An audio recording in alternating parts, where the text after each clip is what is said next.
going to listen to Dabo Sweeney and Cade Klubnik speak at my church in Austin. Not bragging, but, local Westlake legend, fellow Westlake Shap. Cade Klubnik goes to my church. Again, not bragging. But that is why we've got the earliest show in On the Horn history, and probably the earliest I will start this show. So welcome in if you're driving home from work or you just got home from school. Welcome into a great show tonight here at Inside Texas Football. Got a big show, even though we're getting out of here early. I'm going over to my local church here. Our pastor is a Clemson guy. Apologies to him. Texas whooped up on him. Sorry for him. But he was able to get Dabo to come speak. So pretty cool thing. Maybe Sark will come speak at the church someday. That would be awesome. But I'll definitely relay back on Thursday how Dabo's presentation goes. Should be pretty fun. Whatever you think of the guy on his opinions of the transfer portal, maybe he'll talk about how it's the devil's work and he doesn't agree with NIL in his message tonight at our church. But yeah, it'll be really cool to see him speak, and also Cade, because we went to high school together. Not flexing, but all right, guys, let's get into not Clemson talk, Texas football. That's all we talk about here. I don't think any of you guys want to talk about Texas basketball, especially after the past couple of weeks, but maybe baseball at some point. But yeah, Texas had a hell of a weekend, even though we are in the off season, technically the off season. We're out of season. And so Texas had a great combine performance. I mean, on all fronts for the most part, aside from a Gunnar Helm 40-yard dash, which we learned was due to a sprained ankle. But Jahdae Barron made himself a lot of money, or at least cemented the fact that he deserves a lot of money from some franchise somewhere. Apparently, the Steelers really liked him. Another funny interview with the Steelers was, of course, Quinn Ewers. If you saw, he said he doesn't play school and he that C's to get degrees, which I agree with that philosophy completely. Apparently, Mike Tomlin was asking him a bunch of questions about his major and his academics, which both of those are answers I would give. I agree C's get degrees. As a communication major, I can assure you that is the truth.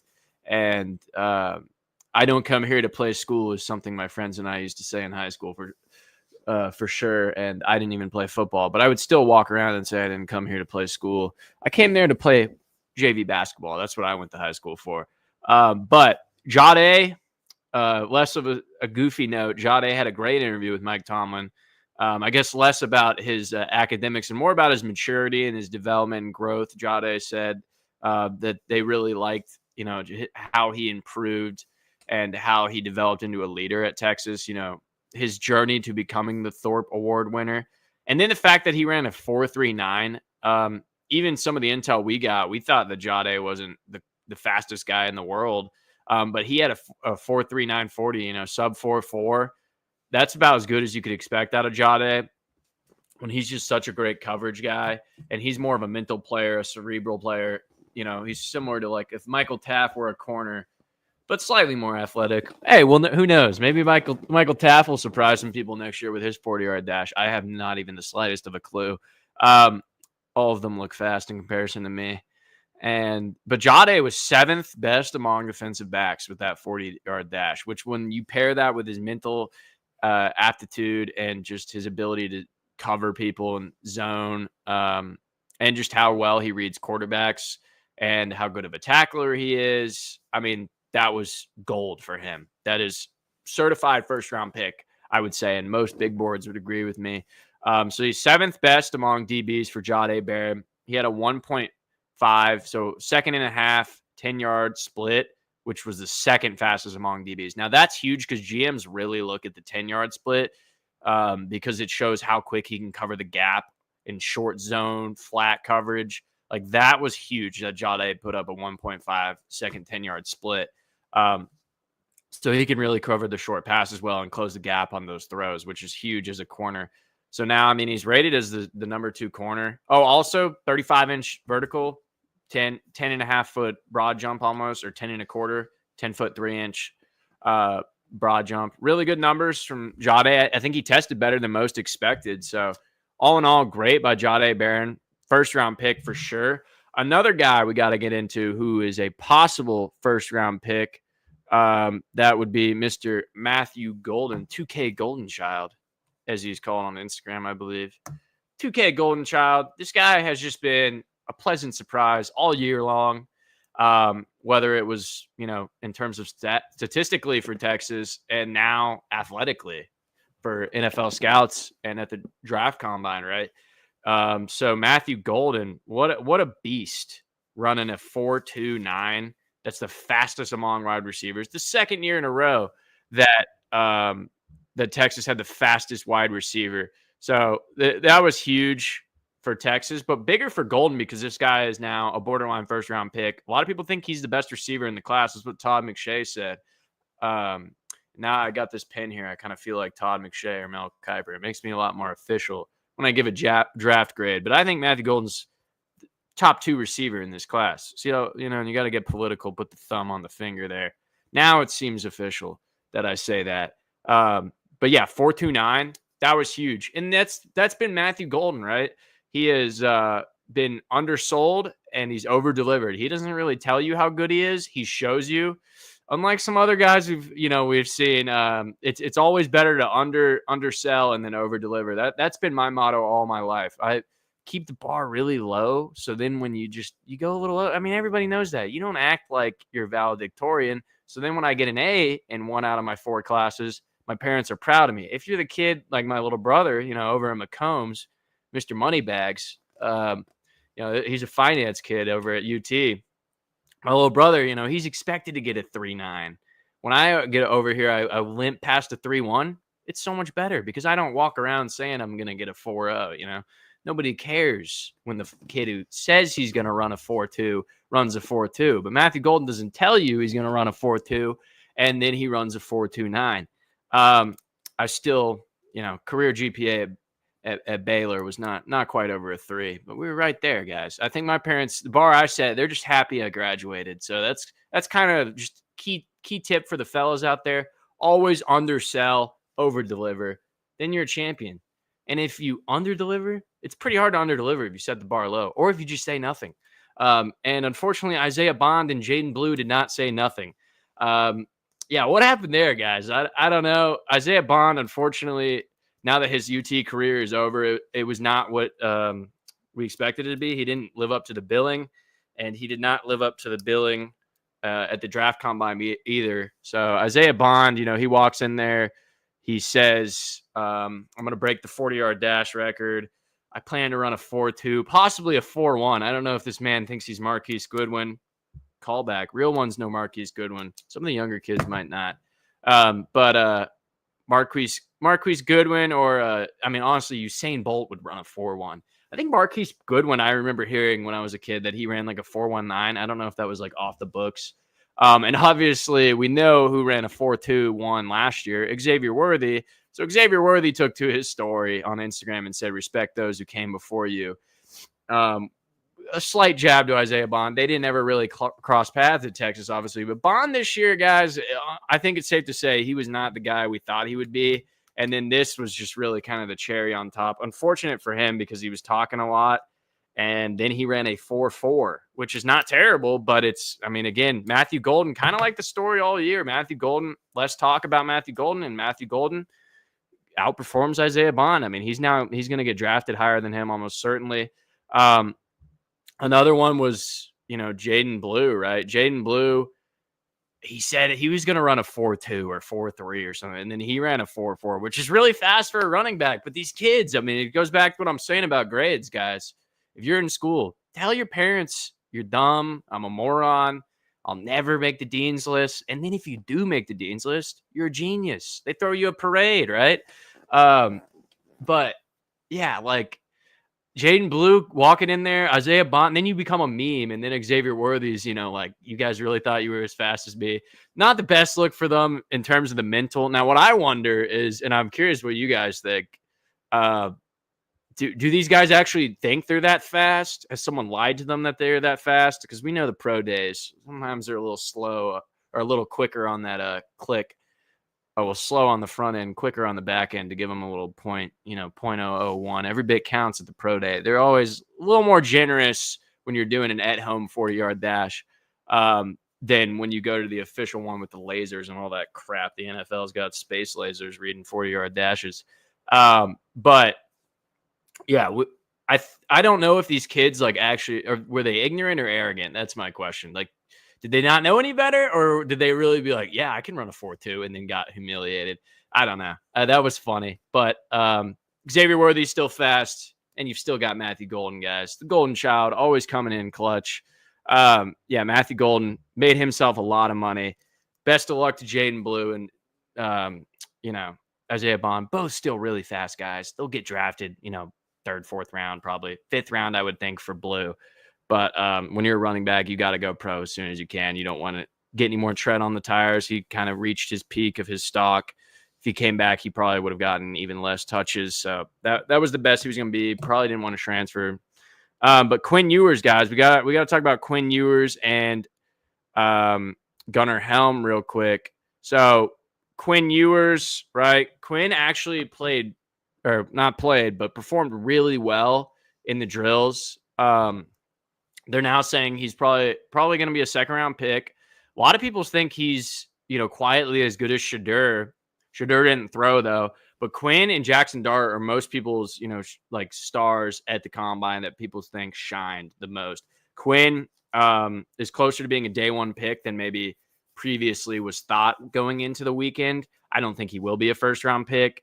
Now, the problem is Quinn went 16 of 22 passing, like very good. He hit most of his targets. He looked like, he showcased his arm. And, he was formerly a first round pick. We all know that. Number one recruit, all these things. The first round pick seemed like, it was just a formality with Quinn Ewers, and a bunch of injuries happened, right? Now, what I'm reading from scouts on Quinn Ewers, let me get my pen out now that we're talking about mock drafts. What I'm reading from scouts on Quinn Ewers is consistency. That's what he lacks. And I think we all know that. You get injured all the time, you're going to struggle to have consistency. We know now about his oblique injury, how he looked like a completely different guy. All the scouts are saying, though, like the tape against Alabama, Michigan, that's a good sign. But a lot of things we all know, right? He's got good touch, good release, but he predetermines his targets. He doesn't read a lot of times what the second level of the defense is doing, and he'll just be like, all right, we're throwing to Gunnar Helm on this play. That's a good segue. We're about to talk about Gunnar Helm. And then he'll throw to Gunnar Helm. He'll proceed to do that, whatever happens. We know what Quinn would do. And when he got injured, he kind of lost his confidence a little bit. But, I mean, this is kind of a developmental pick, a lot of people think. This class is just not good, though, guys. That's the thing. It's like Shedeur, I think Quinn healthy is as good as Shedeur. I'll say that hands down. Watch the tape of Cam Ward and Shedeur. Cam Ward throws bullets, and Shedeur throws he throws little noodles. I don't know. I'm not a big fan of Shedeur Sanders. And that's not just because of all the talk that he and the whole, Colorado team was doing. I just think Shedeur is not as good as Cam Ward. And honestly, I like Quinn to be as good as Shedeur. They're both like not super mobile guys. And, don't have the strongest arms in the draft class. But this draft class is not good. Like you go after like Dart, Quinn, Shedeur, and Cam Ward. What do you go next? Brady Cook? There's no, Carson Beck didn't end up going pro. So, like, who knows? But the knock on Quinn is, they wonder if he's roster talent dependent and play caller dependent. So we saw you have Sark and you have that loaded roster back-to-back years or 3 years in a row. That is what made Quinn and his, and his highs when he had those great games at Alabama and against Michigan, right? And so we'll see. I mean, pro style teams will probably go for him. He's got the arm talent, quick release. I think he's underrated, and seems like a lot of people do after this weekend. He showed off. I mean, Quinn, he's been to how many camps, how many skills combines and stuff like that. He knows how to show out at those. He did good for himself. I'd say he probably had a B+ performance there and played himself into a solid second round pick. So whoever gets Quinn, hopefully he can develop, weight behind, maybe pack on some muscle, get a little healed from that oblique, that ankle, and we see the best of Quinn, I hope, is yet to come. But next major story of the combine, the last one, guys, if you want to go ahead and call in, feel free to click the link in the chat, guys. And for those who don't know how to call in, when we set up this show on the Horn, want to do a call-in show, right? Apparently you can't do like a toll number. Texas Homer, I'm not a tech guy. I just yap. Texas Homer. He handles all the stuff, and we were researching it. And the way to do it is StreamYard. So that's what we do our broadcasts on. So you got to download the StreamYard app. It's same as like joining a Zoom call or joining like Microsoft Teams, right? So you join in, and then that's how, like, when you see callers on the show, that's how you call in. You click the link, and then boom, I bring you on the show as a guest, talk about whatever you want to talk about. So please, guys, download StreamYard or click the link in the chat. Let me know if it works for you guys, but I would love to hear some callers call it, what you guys think about Texas's performances at the Combine. So for the last thing I want to talk about, guys, is Gunnar Helm. Gunnar Helm, this was a big story because he ran like a 4.8 and people thought he was screwed. We always knew he wasn't the most athletic man in the world. As a big, stout tight end, right? A big, long arms, big hands, sturdy, blocking first kind of tight end when he first started out at Texas. But Gunnar Helm ran a 4.85, I think a 4.9 on one of them. That's like pocket passing quarterback speed. So that's not ideal, right? Well, then it turns out it went viral that Gunnar Helm hurt his ankle. He sprained his ankle on the initial start on his first attempt at a 40-yard dash. So, yeah, that's the picture on the right there. I hope none of you have a foot fetish, God forbid. But there's his bruised ankle. And that's what happened to him. There was another angle of it, but I couldn't get it on there. But yeah, so Gunnar screwed up his ankle. I think he'll be fine, guys. Like he will probably still be, a mid-round guy, 4th, 5th round pick. I honestly think he could have a solid career. He kind of reminds me of Dalton Schultz with the Texans. Yeah, I mean, we love Gunnar Helm. Everybody loves Gunnar Helm in Texas.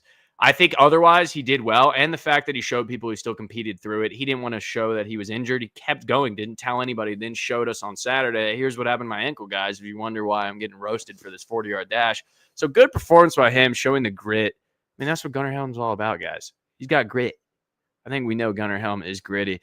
But yeah, I think he'll be all right. Still get picked fairly, high, considering when he came into school, did anybody expect him to be a draft pick, much less a mid-round pick? And then he was leading the team in receiving, well, second behind Matthew Golden, but leading, the leading tight end. So he really had a great year, filled in for JT Sanders. All in all, I think Gunnar Helm will be fine. That ankle won't be a lasting injury, obviously. Just a horrible bruise. It's a shame it happened to him, but he was catching balls well. He was doing his drills well. But yeah, let's go ahead and bring in our first caller to talk about the NFL Combine. Again, guys, comment, call in if you want. We're on StreamYard. Click the link in the chat. I think it might be in the description too. We're going to bring in Gerald Hopkins. Gerald, you fired some people up last week with your takes about Arch Manning. What do you got for us today? Well, couple things. I think, like kind of what you were talking about, I think Quinn and Dart both very much helped themselves. I think already they were probably in that top 5, top 4 quarterback conversation in this year's class. And the class is not anything, to write home about. It's nothing special. But, if you're just picking who you got, yeah, I think Cam Ward is that's the first guy off the board. I mean, he had a great year. He looks, out of all 4 of them, definitely the most composed in the pocket. He does throw absolute ropes. The whole Shadur thing, I mean, people, you can say what you want, this, that. I was never that impressed with him.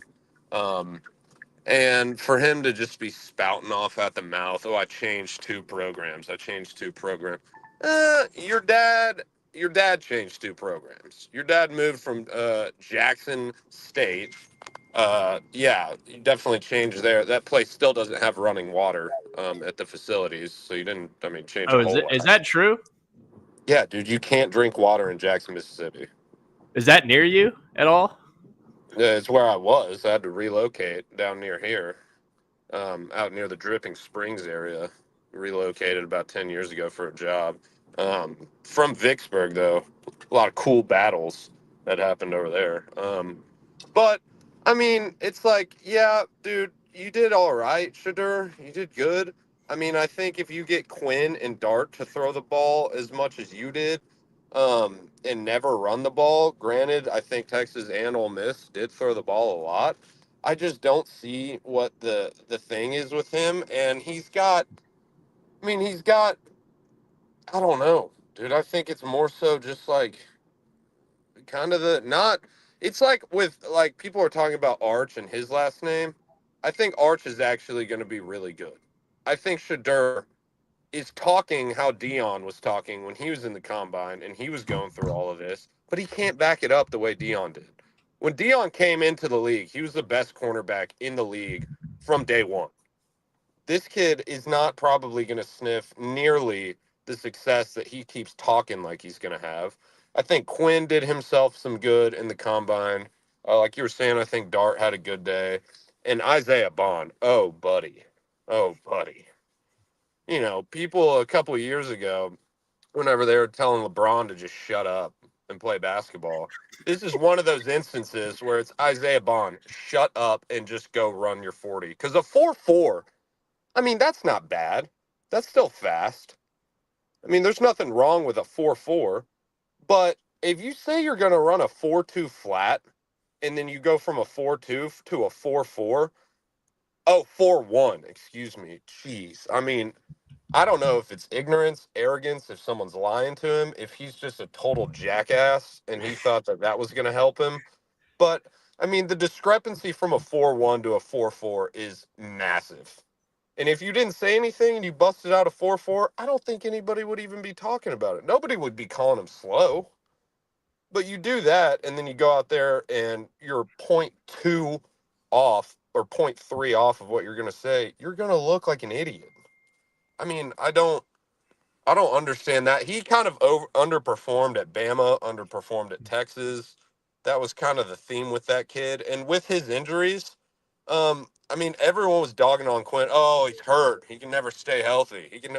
Where were all that crowd whenever Isaiah Bond couldn't stay healthy? He was supposed to be the superstar receiver, and then people like to dog on Quinn because he gets hurt. Everyone you talk about Isaiah Bond, he's like, oh, he's just not healthy. When we get him back, it's gonna be country better watch out.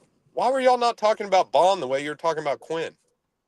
Yeah, I I mean, do Quinn's agree with just out that. there Is getting arrows in the back, and Isaiah Bond just sneaky gets by, doesn't even play. Quinn was at least trying to play through injury. Yeah, I mean, there was a lot of that. I mean, I frankly was underwhelmed with his, brief career at Texas, if you want to call it that.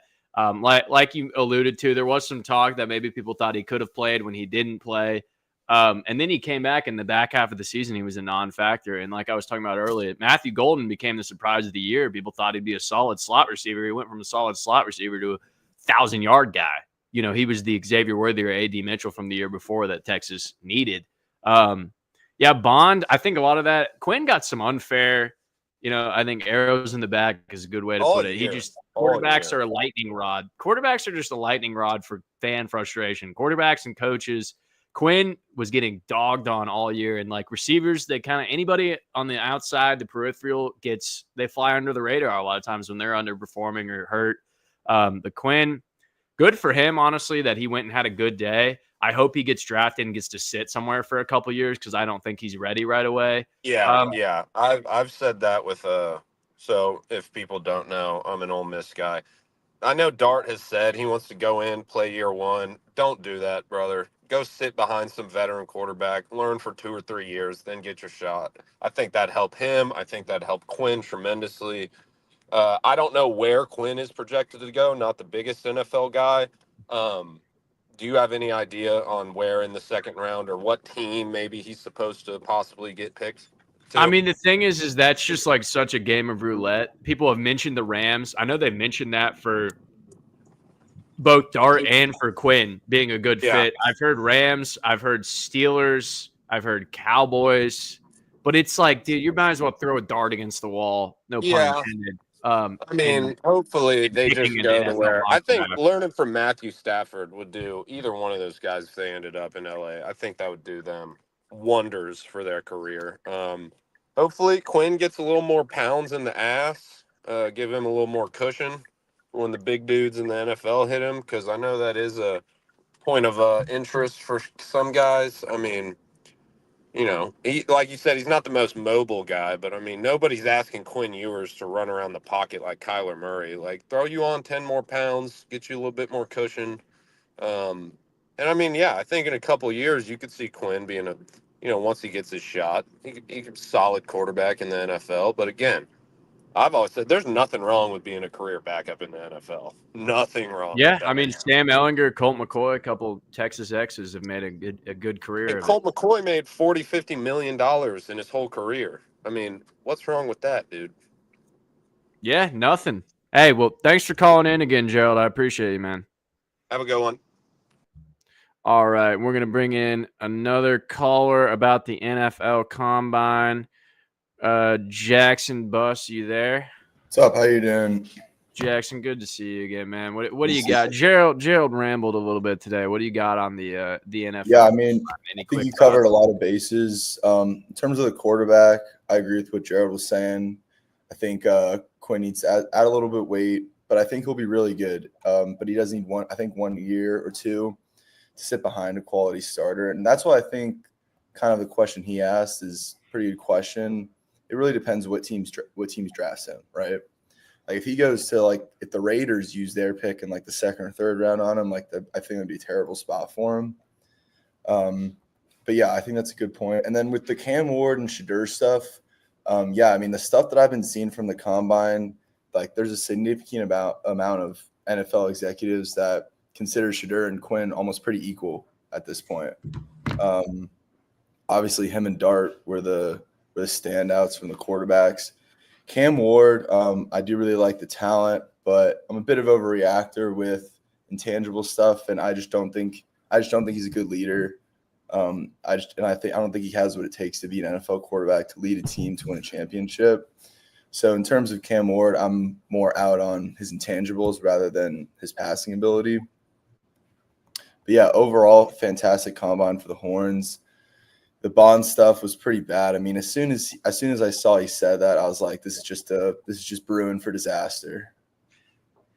Yeah, I mean that was just I don't know. The thing is I think it's a little different than celebrity dumb where it's good to have publicity, like all publicity is good publicity. I don't think that's the case when you're a draft prospect. While everyone was talking about him, it very quickly just looked like you said, it looked like he was driving to the edge of the cliff and he was running out of road.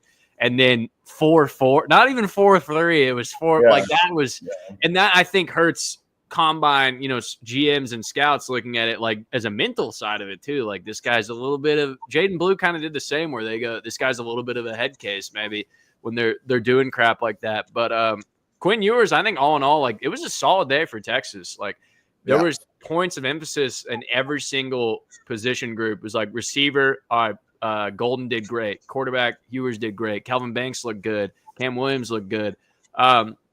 Jake Majors was getting some run too. Gunnar Helm looked good aside from that 40-yard dash. So, I mean, it shows the air of Texas football that we are in currently, where it's like every single position group. Anytime you turn on the combine, you're going to see a Texas player. Baron Sorrell looked good too, actually. Yeah. He was faster than I expected. Time as well for him. Yeah. But I think that's just it's back to being normal. The days of 0 NFL draft picks, which happened once with Mack Brown towards the end and the beginning of Sark era, that's over. 14 guys got invited. You're seeing, the Longhorn plastered all over your screen on NFL Network. That was good publicity for Texas, I think, all across the board for recruiting, what have you, seeing Matthew Golden and Quinn and all that. Speaking on that, one of the kind of smaller storylines that's been coming out the last 2 days is Cam Newton coming after Sark, saying like this guy's bullshitting about the culture, they just use NIL, that's all they are. And first of all, I saw his tweet today, outrageous take from a guy who will refuse to jump on a fumble in the Super Bowl. First of all, talking about culture. Also, I mean, if you just look at it, the difference between what was here before Sark and after, I mean, guys going out to 6th Street after losing to Kansas, players videotaping Bo Davis and snickering in the back while he's yelling at them. I remember that. I mean, the culture it's obvious. There's a clear difference. So it's kind of a buffoonery take, in my opinion. Well, that's what Cam Newton does, man. Yeah, exactly. And then with Gunnar Helm, I mean, if you look at the pictures are out now of his ankle, it looks terrible. I mean, I think he'll be completely fine. I think NFL scouts will see that. I think Gunnar Helm has one of the highest potentials based on expectation of any of our players in the combine. I think he could be really, really good for a team if he finds a spot. And Jade Barron, also a huge climber. I'm seeing number 9 overall projections for him now, same. which is pretty crazy. So yeah, overall great day for the Horns. Yeah, I mean, and to your point, like Cam Newton, dude. I mean, on first take, he's dressed like the Riddler. He just says crap, throws it against the wall, and sees what'll go viral. I mean, yeah, like, he fits right in with the other first take guys. I mean, yeah, I mean, on first take, they might like those are the type of people who will, after Archer's first game, will say, "Is he better than Peyton?" That's what they do over there. But God bless him. We wish him well. But Cam has there's no point to that. There's no basis behind it. Like you said, like even I noticed, like when I just starting this, like I went to the first practice I went to, I felt like I was at a damn like military drill. It was nuts. It's nuts how regimented they are. And I looked into it, and I'm like, his 2-minute drill they do at the end, where it's like all fast paced. They basically do like no subs. It's consistent cardio for like 2 minutes, and it's flipping back and forth offense, and they just go down the field. What's it called? Yeah, when I saw that and I looked into it, I was like, oh, this is something he got from Saban, because I was asking one of our friends who's a walk-on. He was like, no, we didn't do that until he started. So, I mean, there is a clear difference just with how he carries himself. He's obviously got the Saban recipe and is trying to execute it. He's got the blueprint. Yeah. Yeah, and he's doing a good job of it so far. Number 1 recruiting class. All the kids seem to be, buying into the culture. We saw what Quinn said about he wanted to finish a Longhorn. He wanted to become a Longhorn legend. He wanted to only be known as a Texas Longhorn. Like, there's clearly, we see guys like Michael Taft, like there's a buy-in on the culture. Jade as well, how they carry themselves. Sark has breeded this culture that has now permeated down to like player leaders that then goes down to the other position groups. It's night and day from what used to be a toxic Austin, Texas culture. I think that's well put. And with all the coaching reload, like that's straight from Saban, how he's able to, even though he's losing these top assistant coaches, he's able to reload. Biggest story I saw with that, a lot of people thought when Tashard Choice left that we lost any chance at Zaya Crowell, number 1 back in 26. And from what I'm hearing from my buddy Will Turboff, who works with 24/7, that he's actually more inclined now with Chad Scott in that position to come to the Horns. So that was some big recruiting news out of the weekend as well. Yeah, I mean, Chad Scott was a great hire. Like he coached so many good running backs over at West Virginia. He's got a ton of good connections. He's a guy from Texas. He's from Houston. So, I mean, and like you said, I hate to constantly, put Saban on that sort of pressure on the program, but it is very similar, or Kirby, whatever you want to say, where you get to a point where it's just like, all right, we're bringing in Chad Scott, and they're probably not going to miss a beat. If anything, I think the running back room could improve next year. So, and that includes losing Gideon, bringing in guys. But I think all in all, Texas is in a great spot. Double-digit combine invites back-to-back years. This year, I think the combine performances were better than last year. I don't know. Honestly, last year was pretty worthy. That's the thing is like, but it's back-to-back years where like Texas is one of the 3 storylines in the combine that people are talking about. So it does not hurt. You're seeing development. We know kids coming out of high school are just looking, how can you get me to the next level? Texas is doing that again, and it's like become a factory these past couple of years. 100%. Yeah. Hey, well, thanks for calling in, Jackson. Yep. Great to be on. Good to see you. All right. Yeah, I mean, what we were talking about there, Sark came in like 2021 when they lost to Kansas at home. Obviously, that was, it felt like Texas was finished. It felt like Sark hadn't made the changes we thought he might make. It didn't seem like there was much of a difference from Herman. How do you lose it to Kansas at home? This is so bad. He'll never recover from it. 5-7. We all remember what happened. The blown leads in 2021. And then, what did Sark do? He did not only a rebuild job, guys. He made a great remodeling job with Texas, and not just in the facilities and all the great luxurious amenities that Texas now has in DKR and in Moncrief. He remodeled, guys. And if you need to remodel, there's only one person to call. This video is brought to you by Luxe Kitchen and Bath. Luxe has been offering high-end kitchen and bathroom remodels for 3 generations throughout the greater Austin area. With 5-star review after 5-star review on Google and Facebook, and an A+ rating from the Better Business Bureau, you can put your faith in Luxe Kitchen and Bath's award-winning designers and skilled craftspeople to bring to life that dream vision of your special home. But that's not all. Luxe's all-star team provides full remodels, large additions, and even commercial build-outs as well. So call Luxe Kitchen and Bath at 833-358-LUXE today. Or visit luxekitchenbath.com to discover where quality meets luxury and begin the process of transforming your home. Get a free quote today by calling 833-358-LUXE. That's L-U-X-E. Or by visiting luxekitchenbath.com. Link in the description.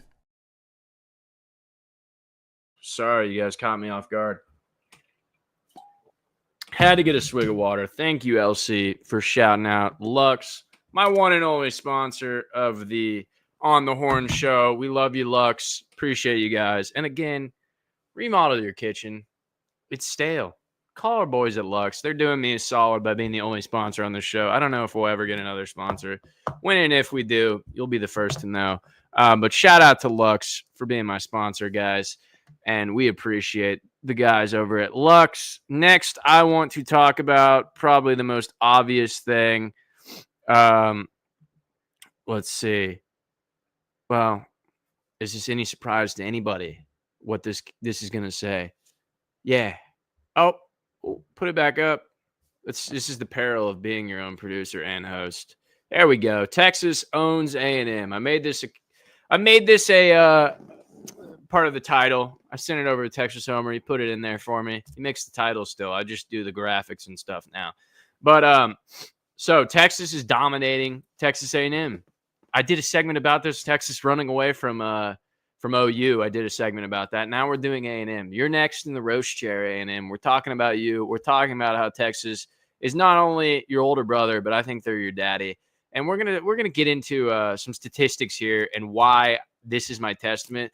TCU, Baylor, God rest their soul, Baylor. I am technically a Baylor alum, guys. Graduated in 2024 from Baylor. But Baylor, Texas Tech, TCU, these aren't real rivals to Texas anymore. I think we know that. They've been replaced by the likes of Arkansas. Now A&M again. You've still got OU. But Texas, not only is it good enough to be good, it's not good enough to be good. It's better when your ops are down. And A&M and OU could not be more down, in my opinion. Now A&M had a competitive 8-5. Who'd they really beat? I don't know. But A&M, guys, I actually think is not trending in the right direction, in my opinion. So for starters, I saw this graphic. This is what inspired this. It was the biggest gaps in rivalry across college football. And what do you know? Who's on there but the flagship program of Texas, according to Mike Elko and nobody else, Texas A&M.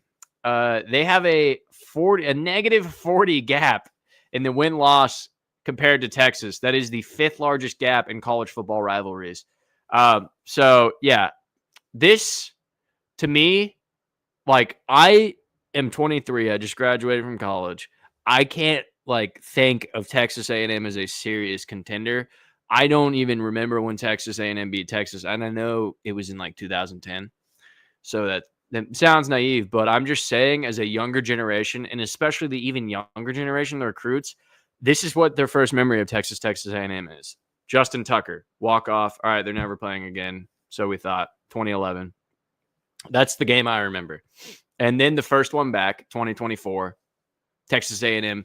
All this hype. It's been 13 years. Oh, it'd be like it's like that video I've seen of that guy in Paris in 1907 who builds this wingsuit. He gets everyone to gather around.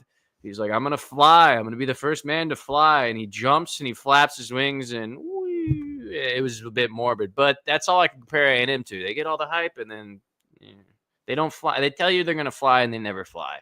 They build a wingsuit, but they do not ever achieve flight, unfortunately. The Wright brothers did not go to Texas A&M. They're good at farming, though, guys.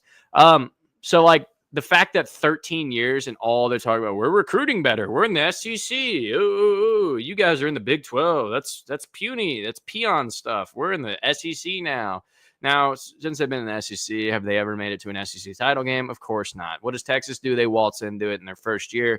Do it by walking into Kyle Field, holding them scoreless. They did not score on offense. Just the air absolutely deflated out of the sails. One could argue the sailboat itself fully sunk in the water after that game. I mean, they're playing power. They've got 105,000. I'll admit it. I'll give it to them. It was hype. It was hype. According to Justin and Joe, the press box was shaking. So exciting. Great atmosphere. And it doesn't matter. It doesn't matter. Texas still walks in there, physically humiliates them, doesn't even play well because you remember the offense was very choppy to the end of the year. 2 red zone turnovers. We don't need to talk about the 2024 season. This is about programs in general. Big picture. Big picture. So they're winning the rivalry by 40. But what I want to talk about is recruiting, guys, because we remember in 2022, Jimbo Fisher got that number 1 class. I don't even know if A&M fans remember because that entire class is gone now. Half of them transferred. Half of them, I don't even know. But we wish them well. Good for A&M. They got a number 1 class. Since then, they're recruiting like Oklahoma, guys. And if you don't know, go over to on3.com. Look at recruiting rankings. Oklahoma recruits in the teens now, 10 through 15 kind of range. That's where A&M is, guys. So last 4 years, because this is what matters, right? UT is a top 5 class, every one of Sark's classes. I don't count 2021. That's not his class. Oh, excuse me. But A&M, that number 1 class, then 10, 16, 9. Even when they had the number 1 class, guys, they couldn't win 10 games. Like, A&M's recruiting is trending in the wrong direction, and I don't see how it's going to surpass Texas because both of these programs have insane money. Now we see Tech going harder in the portal. Micah Hudson was a big recruit or transfer portal guy for A&M, and now he's gone. I don't know. I mean, I don't see how A&M is going to have any better offense than they did. Marcel Reed still can't, he can't hit a beehive with a rock in a park. I don't know. I can't think of a thing. He couldn't hit a car on I-35 at rush hour. He's not accurate. He couldn't throw against Texas. I don't think he'll be better at it. They don't have great receivers still. So they lost Noah Thomas. Like, I don't see A&M being better. I've seen record projections around 6-6. Mike Elko, to me, seems like a very similar coach to Jimbo Fisher. He'll have a good defense. He'll struggle on offense. And, the way they went 7-1, and I made a meme. I put it out on Inside Texas. It said A&M. It was that change my mind meme. I said A&M will finish 9-4 when they were 7-1. And I said, it said change my mind. And they still couldn't even go 9-4. And that was me being mean. I was trying to have fun with them. I thought, they'll probably go 10-3, right? They're 7-1. They can't. Because I saw a thing where it was like every time in the last 25 years that A&M's been 7-1, every single time they failed to win 10 games. Is that not the most nuts thing you've heard? 7-1. They cannot get to 10 wins. There's just some weird magic going around there, and it's not just the yell leaders and the midnight yell thing and their farmer overalls. There's some sort of a curse around the A&M program, in my opinion. I'm not just saying that because we're on Inside Texas, guys. A&M is cringe. But so A&M got the number 9 recruiting class this year. That's not bad by any stretch of the imagination. But they got to go into Austin next year. I think we all know what's going to happen. And I think Texas should have beat them by 24 this year, not 10. So A&M, their big thing was being in the SEC. And we know Texas was down during those years, right? And all Texas and Texas A&M fans could argue about was recruiting rankings and theoreticals and how good we're doing versus how good you're doing. Texas A&M has had 1 10-win season since I've been alive. Again, I'm a recent college graduate. I just, it's not like I'm young. I might look young, but, I'm now out of school. I'm young. I'm older than 90% of kids playing college football. And I've seen Texas A&M win 10 games once, and it was a miracle season because they had Johnny freaking Football, the only cool Aggie that ever existed, Johnny Football.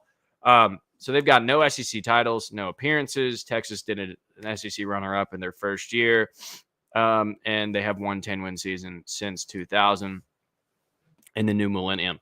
So A&M guys, I really do not think, as much as they talked about all this thing, they were so nervous when they finally had to play Texas. I think Texas not only dominates A&M, they're running away from them. I don't even think. I think you'll think of A&M like Texas Tech after this like whole hoopla of we're back in the SEC. They're playing again for the first time in 13 years. After that settles, that dust settles, I think that you're gonna look at them like, come on, like you're gonna be more worried about Georgia and Alabama than you are going to be worried about A&M. Like that's just in all honesty. I don't even. They're just cheesy, man. I can't.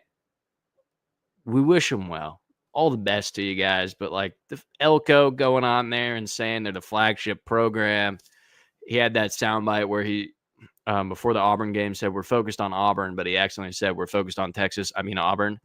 I mean it's just their whole entire existence is centered around that Longhorn right there. It's never. I don't think it's ever going to work out for them, except for that one year in 1938 or whenever they claim a national title. But yeah, that is my contingent. Texas owns A&M. I put it there in all caps for you in case you thought maybe I was exaggerating. I fully believe that. I'm glad that Texas is back in the SEC. Good, they're playing again. And it is pretty funny that Texas's down years, they didn't have to play A&M. And they ended it on a win. Even Case McCoy, noodle arm Case McCoy, we used to call him. All due respect to Mr. Case McCoy, but he had a bit of a noodle arm. And he walked in there, and Justin Tucker walked off with the game-winning field goal in Kyle Field. And then they come back 13 years later, a whole new generation of Aggies to lose to Texas. And they'll know the pain that their father felt before them and their grandfather before them and their great-grandfather before him.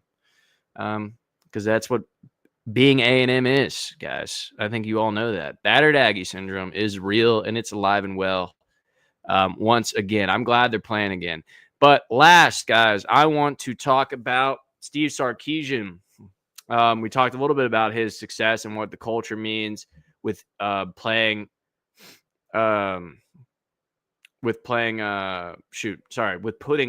guys into the NFL Combine, right?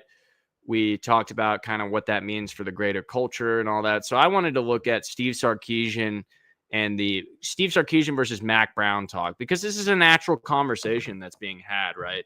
Because Steve Sarkisian, I mean, he has very similar success to Mack Brown. It's elite recruiting, putting in a lot of NFL guys, and it's turning into a factory again for player development. Big games, big wins, double-digit win seasons happening again. So, I mean, these are conversations that are had, and I'll see people saying, like, when I've put out graphics on the social medias, which, by the way, guys, make sure you're following Inside Texas on Instagram, on Twitter. I run the Instagram, I run the Twitter. We put great stuff up on there. We've got fun, engaging content. So make sure to follow Inside Texas, guys, on Instagram, Twitter, TikTok, wherever you're on social media at Inside Texas.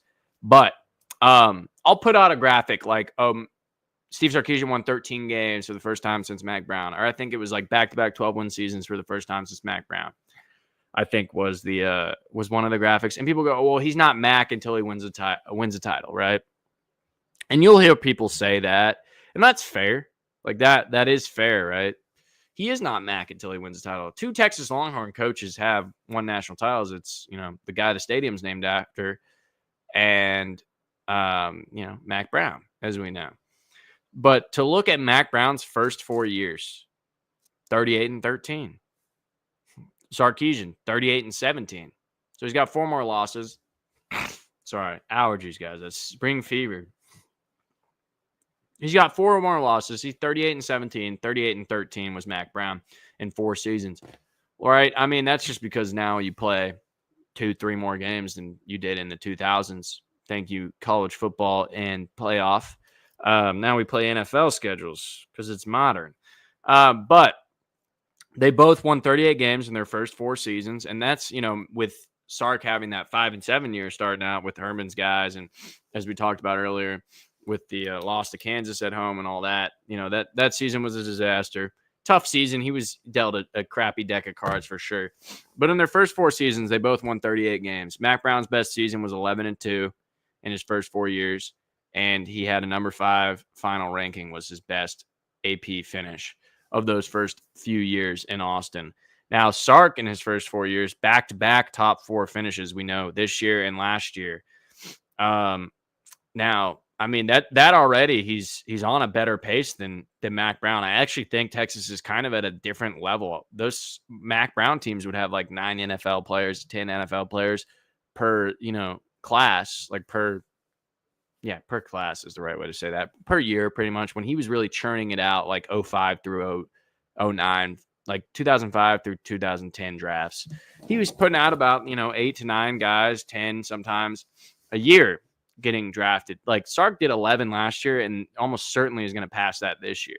So they're dealing with a level of talent that you've honestly maybe never seen in Austin, Texas, and that might be myopic of me to say. There's your vocab word of the day. That might be short-sighted of me today to say as a young kid, fresh out of college.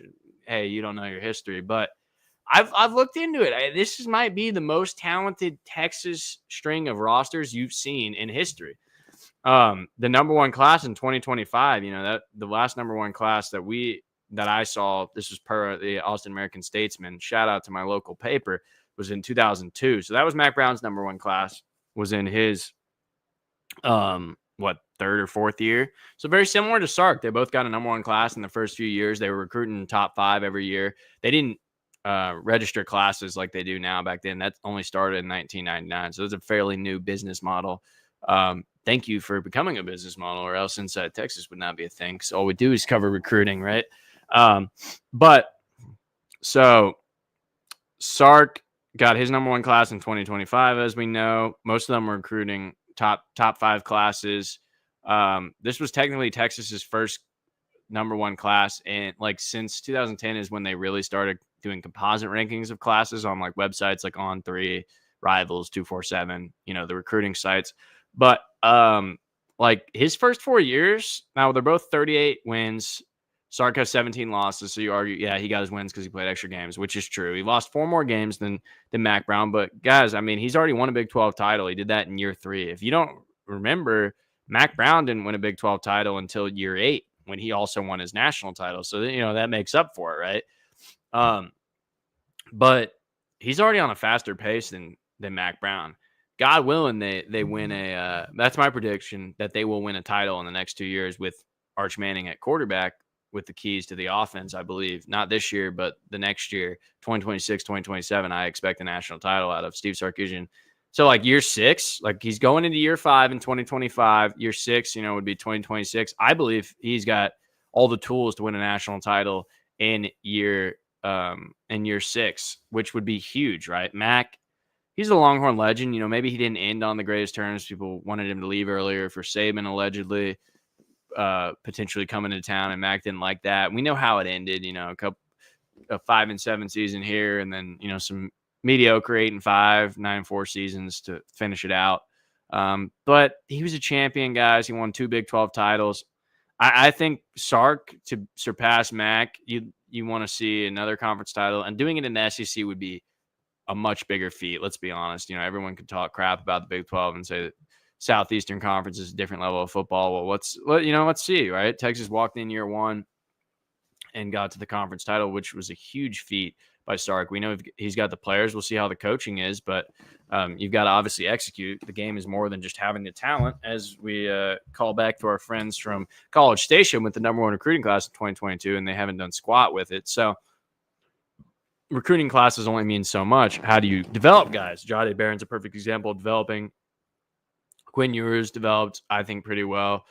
You look at guys like Cam Williams being developed, Jahdae, Michael Taff, like Barron Sorrell, Alfred Collins, Vernon Broughton, all guys who looked good. Gunnar Helm looked good at the combine aside from his 40 time, which that was because of the ankle sprain. But the development is what's been so key for Sark, and I think it'll only continue to get better.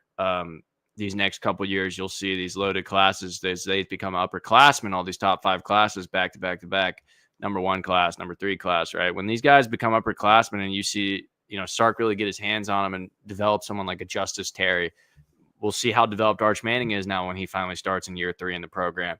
I really think the sky is the limit for Texas. If Sark hangs around, guys, we know he's got an affinity for the NFL. He could surpass Mack and be in that DKR talk if he could win a couple.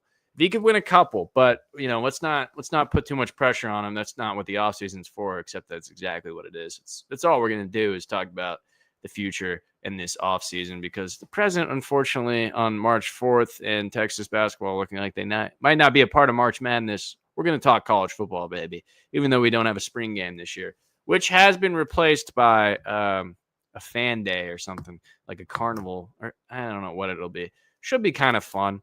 Little mini games and stuff like that. But yeah, I mean, Sark, guys, I would love to see him win 2 titles.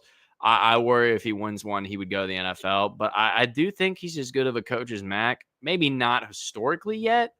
Mack won at UNC. Mack, proved he could do it at multiple places by winning 10 plus games at UNC back in the 90s before he got the Texas job. But Sark, there's pressure on him, but yeah, that's why you get paid $10 million a year, right, guys? These guys, you can lean on them a little bit and say, yeah, I expect a national title. And I would say, as a Texas fan, you should expect a national title. All the recipe is there. It's now just, is he gonna bake the cake and bring out a national title? A hideous national title trophy, in my opinion. The crystal ball that Mack Brown held up, so much better than the cheese gold colored college football playoff national championship trophy. In my opinion, I like the crystal ball by a landslide. But I think you won't complain if you've got another national title, will you? But yeah, I mean, Sarkisian's in good prime position for this to be the dynasty type years. I mean, Mack kind of had a dynasty. Some people say you got to win at least 2 for it to be a dynasty, but we're talking about that string of seasons where he won 10 plus games for like 9 years. So Sark could build something like that. We've seen 2 years in a row of 12 plus wins.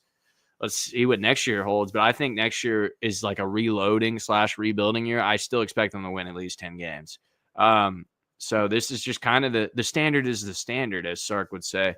And I believe that we're going to see the golden age of Texas football with the way they're recruiting, with the way NIL favors Texas, and the way A&M is currently positioned, the way Oklahoma is currently positioned. Texas, I mean, their rivals are kind of out of the picture in the serious term for national title contention. This isn't like the 2000s when, McCoy was going toe-to-toe with Sam Bradford.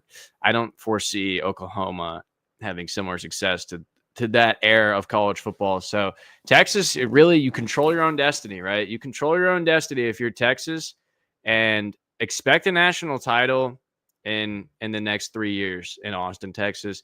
And it's fair. Go ahead and compare Sark to Mack. That is a fair comparison. Don't compare him to DKR yet, but we want to see Sark match Mack and then exceed him. But I think he'll match him in the next couple of years. And if he wins in year 5 or 6 a national title, then he surpasses Mack. I mean, because as I alluded to, he didn't win a conference title until year 8. Mack Brown didn't. He won his title in year 8 as well. And Sark, I think, will win his national title before year 8, which in my book automatically makes him better. Would he jump to the NFL? Who knows? We'll see. All we can do is sit here and ponder, because that's what I'm going to do. Oh, and there goes my light, which is a sign that we're getting near the end, guys. For those who don't know, I broadcast this show live from my little brother's room in Will Muschamp's old house, also known as my parents' house. And I hook up the stage light or whatever, the ring light. I have to hook it up to an old PlayStation 4 on my little brother's desk. And sometimes it auto turns off when I'm talking for too long, because there's not enough USB room for both this mic and this light shining in my face right here. Make sure you subscribe to Inside Texas, guys. Drop a subscribe down there. Drop a subscribe. Like this video. Share it, please. Helps us out. It's free. Click out and see if you're subscribed right now. It does us a big favor. We're trying to make the race to 20K this offseason. It's a fun show. It's really fun hearing you guys call in and talk to fans and whatnot. Didn't have a ton of call-ins tonight, but again, we broadcast this on YouTube, Twitter, but make sure to come over to YouTube and subscribe. And also that we do the call-ins on StreamYard. So that link I put in the chat earlier, in the future, if you ever want to call in, you want to talk ball, you want to crap on one of my opinions, download StreamYard and you'll just join those links. And that is how you can call in. But yeah, I really do appreciate you guys tuning in. Again, please subscribe, share these videos with your friends, like them. Subscribe. It doesn't do anything bad. I promise. It just helps us out so we can keep producing content for you for free. And I know a lot of you guys watch on Twitter, so click over on the YouTube, subscribe to us. We need those subscriptions, guys. It's free. Won't annoy you or anything like that. But yeah, again, thank you so much for coming along for the ride. We'll see you guys on Thursday, back at the regular 6 p.m. I'm going to go listen to Dabo Sweeney and Cade Klubnik speak at my church. Yeah. And I'll ask Dabo about the transfer portal. I'll come back to you guys on Thursday. That's why we did the early show today. But we'll be live at 6 p.m. Central Standard Time on Thursday. Like, subscribe, share the show, tell a friend, and tune into On the Horn Tuesdays and Thursdays at 6 p.m. Central Time, or as I call it, real time. I don't get into that West Coast time or that East Coast time. Real time happens where football happens, and that is Central Time, baby. Thank you guys for tuning in. Appreciate you all. Drop a subscription, drop a like, and please share it. And if you're feeling generous, you can follow my personal if you like some of the crap I'm saying. Appreciate all you guys tuning in again. Have a blessed March 4th. Go watch that Texas basketball game if you feel like a masochist. They're at Mississippi State tonight. We'll see what happens. They are on the bubble. Might be time for football already or baseball. But yeah, again, God bless and peace.